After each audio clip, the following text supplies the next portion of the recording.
Last year, more than 375,000 babies were born exposed to drugs.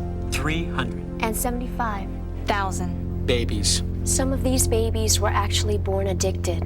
Some premature, and some with organ, limb, and facial deformities. and some with brain damage.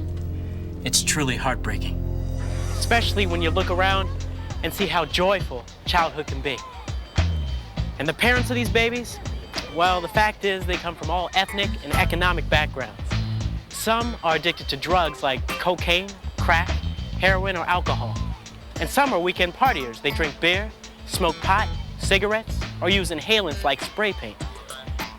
What's so frightening is that experts now believe even small amounts of alcohol and drugs can put a baby's health at risk, including a lot of over-the-counter medicines like cold remedies, cough syrup, and aspirin. Considering how tiny and vulnerable an unborn baby's body is, it's no wonder there's no such thing as a safe amount. Surrounding the baby inside the mother's womb is the placenta, the organ that transfers nourishment from the mother to the baby. Not only does the baby receive nutrients that are good for the baby, but the baby can also receive drugs and alcohol, which easily cross the placenta. Because the baby is very immature. All of its organs are just forming. And consequently, the baby's unable to break down these drugs as quickly as your adult body can break them down. So the baby will be affected by these drugs long after you have no effects. And in fact, some of the breakdown products, for example of cocaine, are even more powerful in terms of their impact on the baby because it's actually broken down differently inside the baby than in an adult. And it's more of a neurotoxin, more of a toxin to the baby's developing brain than is cocaine in an adult. The bottom line is, it's not just the pregnant woman who takes the drink or uses the drug. Her baby does too. Another very important factor in the way drugs affect unborn babies is how far along they are in their development. You see, there are various stages in the growth of an unborn baby, and each stage can be affected in different ways.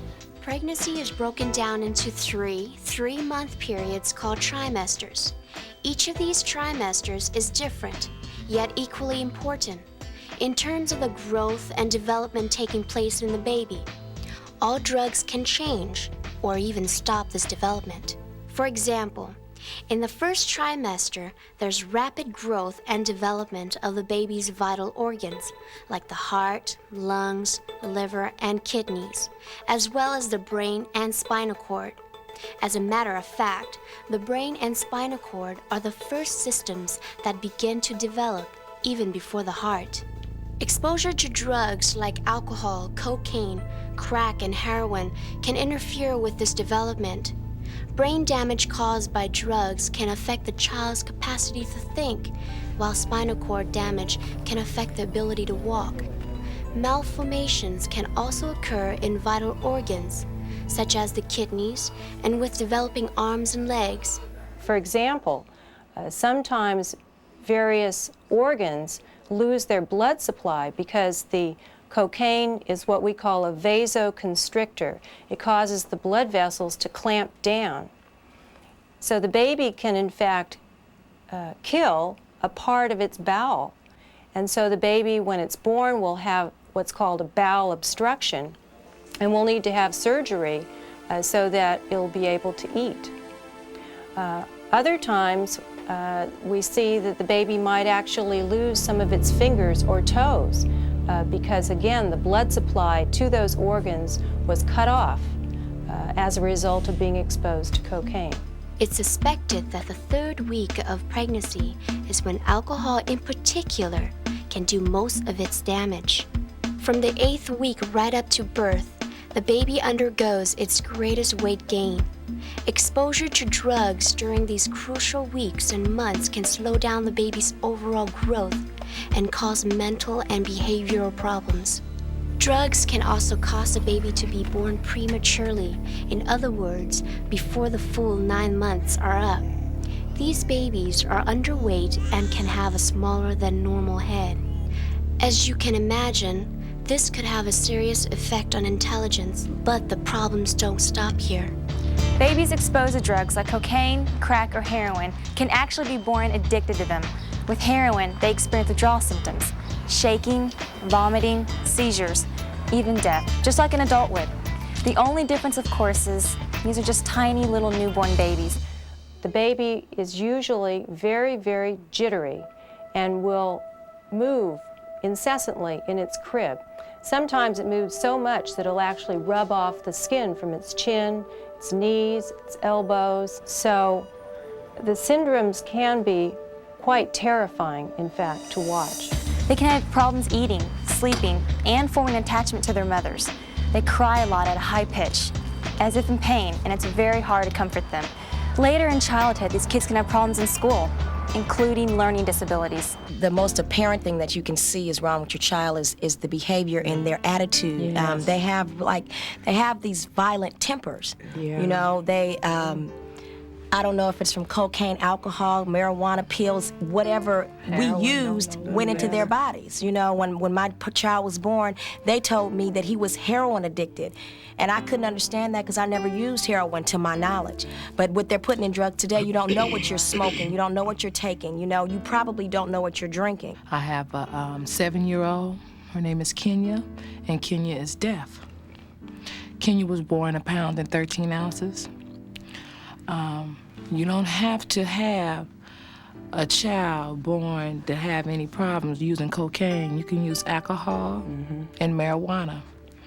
And you tell yourself that's okay, but it's not okay. I drank a lot. I used a lot of heroin.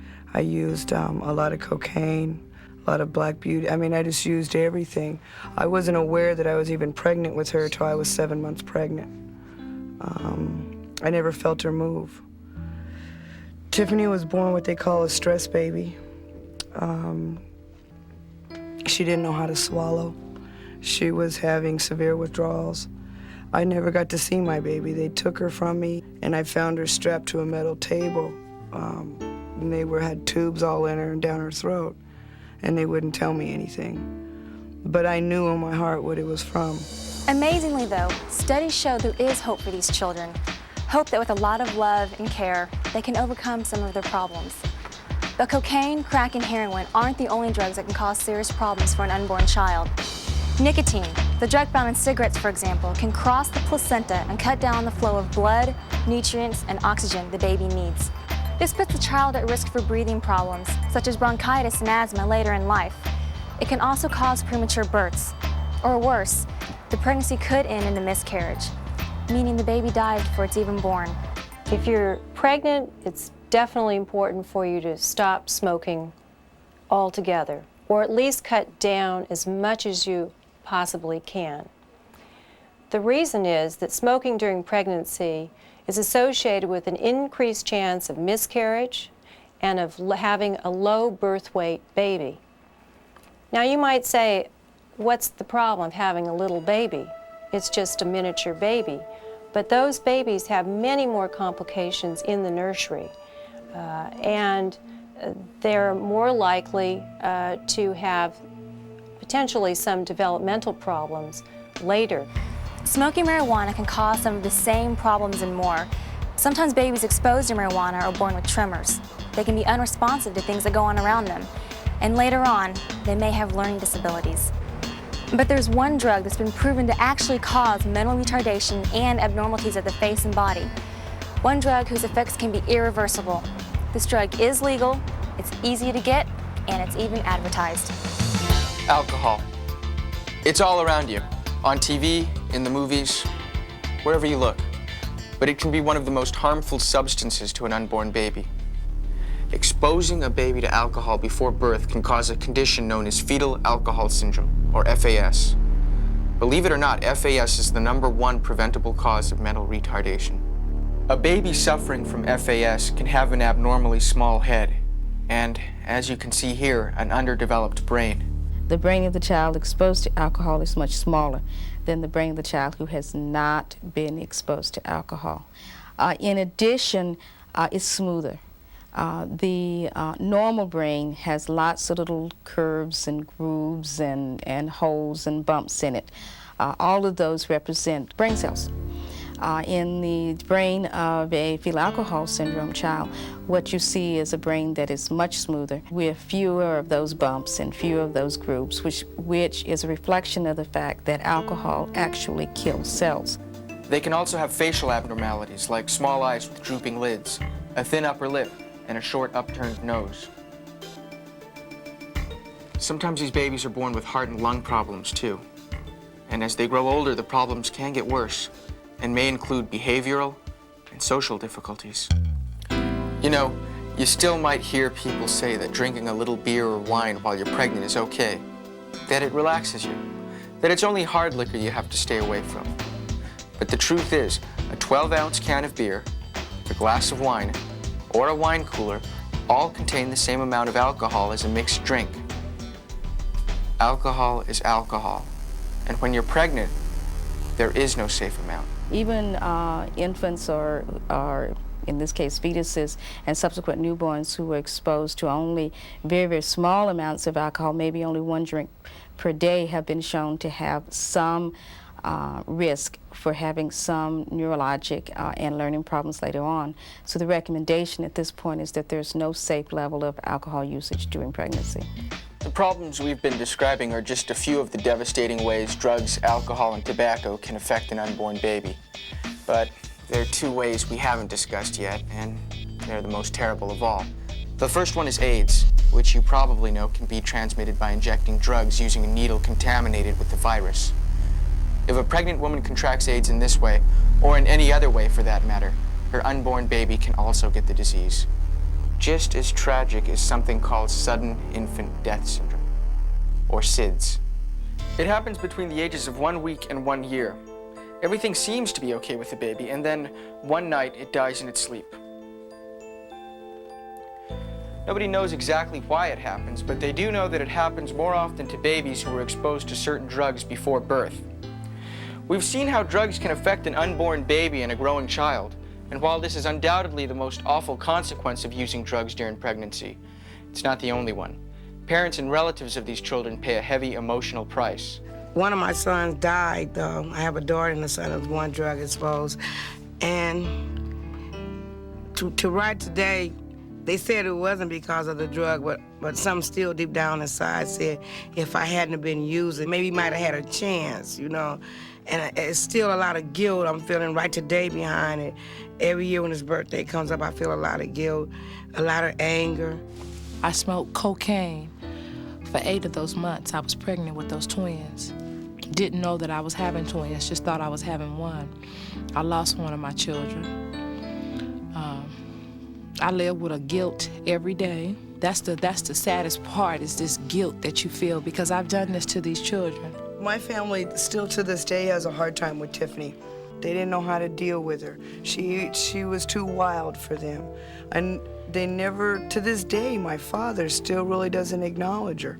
And it hurts her a lot. You know, and the guilt of watching this child and hoping that this child is still breathing and that it's going to move and that it's going to react normally and that it's not going to be handicapped. You know, it's an overwhelming fear.